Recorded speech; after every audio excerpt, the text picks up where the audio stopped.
चुनाव से पहले मंत्री तुलसी सिलावट पर कांग्रेस द्वारा लगातार आरोप के हमले किए जा रहे हैं। बुधवार को एक प्रेस वार्ता में मध्य प्रदेश कांग्रेस कमेटी के प्रदेश सचिव राकेश सिंह यादव ने आरोप लगाया है कि मंत्री सिलावट भाजपा सांसद सिंधिया के नक्शे कदम पर चलकर शासकीय जमीनों पर कब्जा करके मिलावट की जांच करने के लिए लेबोरेटरी का निर्माण रोककर प्रदेश की जनता के साथ विश्वासघात कर रहे हैं। लेबोरेटरी नहीं बनने देने के लिए मंत्री सिलावट के माध्यम से लेबोरेटरी नहीं बनी, इसलिए अतिक्रमण कराया गया है। मंत्री सिलावट के दोनों हाथों में लड्डू है। अवैध कब्जा करने वाले भाजपा नेताओं को शासकीय भूमि पर कब्जा कराकर वोट बटोरने की कोशिश कर रहे हैं। आश्चर्यजनक तथ्य यह है कि कमलनाथ सरकार में मंत्री रहे सिलावट ने ही लेबोरेटरी का भूमि पूजन किया था। देखिए, जो बीजेपी के सांसद हैं ज्योतिरादित्य सिंधिया और मंत्री सिलावट, इनने मिलकर दोनों ने जितने भी मिलावट खोर थे मध्य प्रदेश के, उनसे समझौता करके करोड़ों रुपए चंदे के रूप में ले लिए हैं।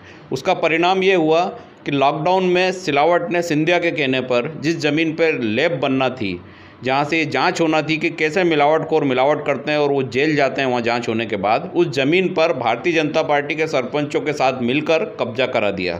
उसके साथ ही उन्होंने पीछे एक ड्रीम सिटी कॉलोनी है, उसकी एक अवैध सड़क भी उस ज़मीन से निकला दी। ये सब होने के बाद जब खाद्य विभाग के अधिकारी वहाँ निर्माण शुरू करने पहुँचे, कुछ गड्ढे वड्ढे अभी खुदे हुए हैं और वो अतिक्रमण हटाने पहुँचे, तो सिलावट खुद मौके पर पहुँच के अधिकारियों को फ़ोन लगा के ये बोल रहे हैं कि मैं मंत्री सिलावट बोल रहा हूँ, मुझे पहचानते नहीं हो क्या। उनमें तक गरूर और घमंड है, जैसे वो खुद लगता है कि सिंधिया की आत्मा उनके अंदर आ गई है। इस घमंड भरे शब्दों में बात कर रहे हैं और बोल रहे हैं कि ये अतिक्रमण नहीं हटेगा, रोड भी यहाँ रहेगी। और उन्हें पता था कि ये दोनों चीज़ होने के बाद लैब अब नहीं बनेगी। इसका साफ मतलब है कि आपने करोड़ों रुपए का चंदा लेकर लैब नहीं बनाने का जो सौदा किया है और मध्य प्रदेश के लोगों की जो स्वास्थ्य का सौदा करा है, उससे साफ स्पष्ट हो जाता है कि सिलावट की नीयत क्या है। ड्रीम सिटी के मालिक से इन्होंने 50 लाख रुपए और 2 प्लाट लिए हैं वहाँ से रास्ता निकालने के लिए, जिससे कॉलोनी की कीमत बढ़ जाए।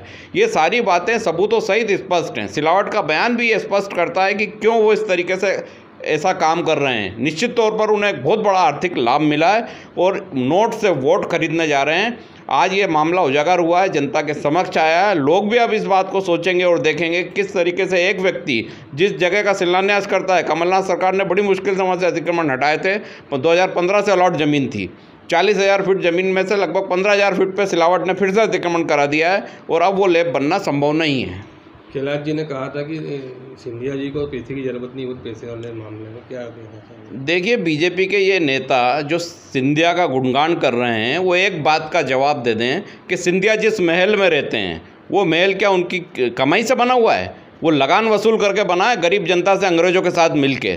उस महल को दिखाने के लिए 150 रुपये का टिकट रख रखा है। अगर बहुत पैसे वाले हैं तो 150 रुपये में टिकट बेचकर अपना घर क्यों दिखा रहे हैं? इसका मतलब है कि वो घर वो दिखा रहे हैं जिसमें कुछ भी देशभक्ति का नहीं है। उसमें इतिहास है झांसी की रानी लक्ष्मीबाई से गद्दारी करने का, देश से गद्दारी करने का। वो 150 रुपये का टिकट लेके दिखाते हैं, उससे उनका घर का खर्चा चलता है। यही सिद्ध होता है। अगर पैसे वाले होते तो इस तरीके से अपने घर के बर्तन ठीक रहे 150 रुपये का टिकट लेके नहीं दिखाते।